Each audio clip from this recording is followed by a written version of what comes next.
Horlicks கேக்கு cake. கேக்கு கேக்கு எத்தனை கேக்கு, வெள்ளை கேக்கு, கருப்பு கேக்கு, பெரிய கேக்கு கூட இருக்குப்பா.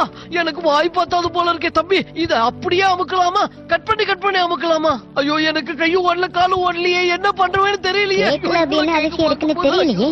ஐயோ ஏய் காபி மேக்கர், ஏப்பா கேக்க பார்த்து வாய பொளக்கலாம், காஃபி மேக்கரை பார்த்து எவனா வாய பொளப்பானா? என்ன தம்பி நீ போ.